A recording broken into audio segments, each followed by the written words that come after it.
अस्सलामुअलैकुम। Welcome to देसी नुस्खे पाक। देसी नुस्खे पाक में हकीम आमिर की खिदमत में हाजिर है। दोस्तों, आज मैं जरियान, एहतलाम और लिकोरिया का मुफीद नुस्खा लेकर हाज़िर हुआ हूँ। तो नुस्खा बताने से पहले मेरी आपसे एक छोटी सी रिक्वेस्ट है।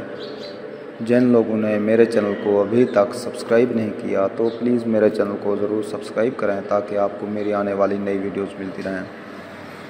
तो दोस्तों, बहुत से दोस्त सस्ता और आसान नुस्खा तलब करते हैं, तो ऐसे अब आपकी ख्वाहिश को पूरा किए जा रहा हूँ। बनाएं, इस्तेमाल करें और दुआओं में याद रखें। नुस्खा नोट कर लें। अदस मुस्लिम 125 ग्राम, हल्दी गिरा 50 ग्राम, काफूर 6 ग्राम।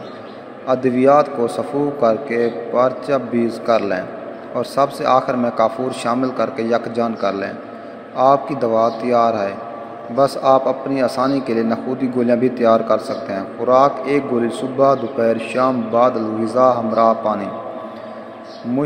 दोस्तों, अदस मसूर की दाल, मुस्लिम यानी मुस्लिम का मतलब है साबित, पारचा बेज यानी कपड़ छान करके। नोट: लिकोरिया के लिए इस्तेमाल करने वाली बेटियां चावल और चीनी से भी परहेज़ करें। ये 1 माह इस्तेमाल करना है। तो दोस्तों, नुस्खा दोबारा नोट कर लें। मसूर की दाल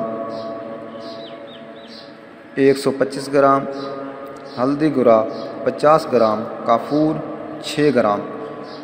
सब अद्वियात को सफ़ूफ करके कपर छान कर लेना है और सबसे आखिर में काफूर शामिल करके यकजान कर लें।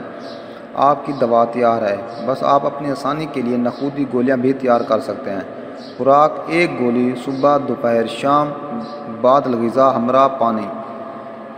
तो दोस्तों, लिकोरिया के लिए इस्तेमाल करने वाली बेटियां चावल और चीनी से भी परहेज़ करें। ये 1 माह का कोर्स है। इंशाअल्लाह ताला जरियान, एहतलाम, लिकोरिया का जड़ से ख़ात्मा हो जाएगा। दोस्तों, आपको अगर मेरी वीडियो अच्छी लगे तो मेरी हौसला अफजाई के लिए मेरे चैनल को ज़रूर सब्सक्राइब करें, लाइक करें, कमेंट्स करें और शेयर करें। तो देसी नुस्खे पाक को देखने का शुक्रिया। ओके, अल्लाह हाफिज़।